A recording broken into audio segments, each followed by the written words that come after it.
નમસ્કાર, હું મનીષા ઠેસિયા, મારી યુટ્યુબ ચેનલ મોનીઝ મેગેઝિનમાં આપનું સ્વાગત છે।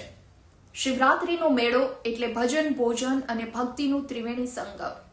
ત્યારે ગિરનારની ગોદની તળેટીમાં એટલે કે ભવનાથ ખાતે આ મેળાની શરૂઆત થઈ ચૂકી છે। દેશભરમાંથી સાધુ સંતો ત્યાં પહોંચ્યા છે અને પોતાના ધૂણા ધખાવી દીધા છે। 22મી ફેબ્રુઆરીએ શરૂ થયેલો આ મેળો 26મી ફેબ્રુઆરી શિવરાત્રીની મધ્યરાત્રિએ પૂર્ણ થશે। તો આજના વિડીયોમાં આપણે વાત કરીએ કે ભવનાથની તળેટીમાં યોજાતા શિવરાત્રીના મેળા દરમિયાન છેલ્લા દિવસે નીકળતી રવેડી અને મૃગી કુંડમાં શાહી સ્નાનનું શું છે મહત્વ અને ખાસ શિવરાત્રીનો મેળો કેમ છે વિશેષ। તો હાલ પ્રયાગરાજ ખાતે મહાકુંભ મેળો ચાલી રહ્યો છે। તો ગુજરાતનો મિની કુંભ મેળો કહેવાતો એવો શિવરાત્રીનો મેળો શરૂ થઈ ચૂક્યો છે ભવનાથની તળેટીમાં અને આ મેળા દરમિયાન ગિરનારની ગોદની તળેટીઓ જય ગિરનારી અને હર હર ભોલેના નાદથી ગુંજી ઉઠે છે। મહાવદ નોમના દિવસે ભવનાથ મહાદેવ મંદિર પર સનાતન ધર્મની ધ્વજારોહણ થયા બાદ આ મેળાની શરૂઆત થાય છે અને શિવરાત્રીના પાવન પર્વના દિવસે મધ્યરાત્રિએ જે દિગંબર સંન્યાસીઓ હોય છે તેના દ્વારા મૃગી કુંડમાં શાહી સ્નાન કરી આ મેળો પૂર્ણ થતો હોય છે। વિવિધ અખાડામાંથી આવતા સાધુઓ 5 દિવસ સુધી અહીં શિવ આરાધના માટે પહોંચે છે।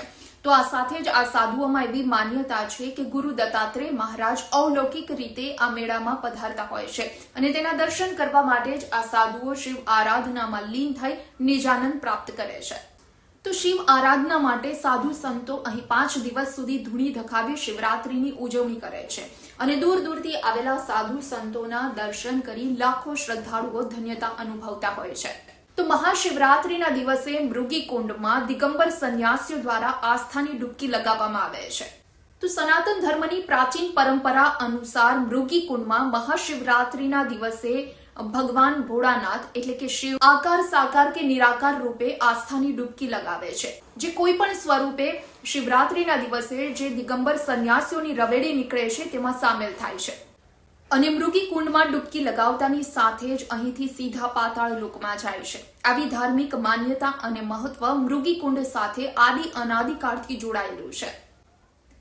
તો સમગ્ર ભારત વર્ષમાં એકમાત્ર જૂનાગઢ ખાતે શિવરાત્રીના મેળાનું આ રીતે આયોજન થાય છે અને જેમાં દેશ વિદેશમાંથી આવતા લોકો અલખના ઓટલે શિવ સ્વરૂપા સંન્યાસીઓના દર્શન કરી ધન્યતા અનુભવતા હોય છે અને તેના દર્શન માટે જ અહીં મોટી સંખ્યામાં લોકો ઉમટી પડતા હોય છે।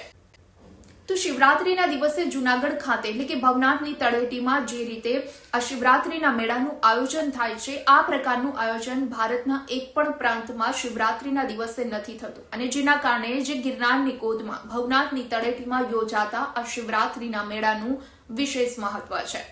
વિડીયો પસંદ આવ્યો હોય તો લાઇક એન્ડ શેર કરવાનું ભૂલશો નહીં અને ખાસ મારી ચેનલ મોનીઝ મેગેઝિનને આપ સબસ્ક્રાઇબ કરી લેશો। નેક્સ્ટ વિડીયોમાં જલ્દી મળીશું।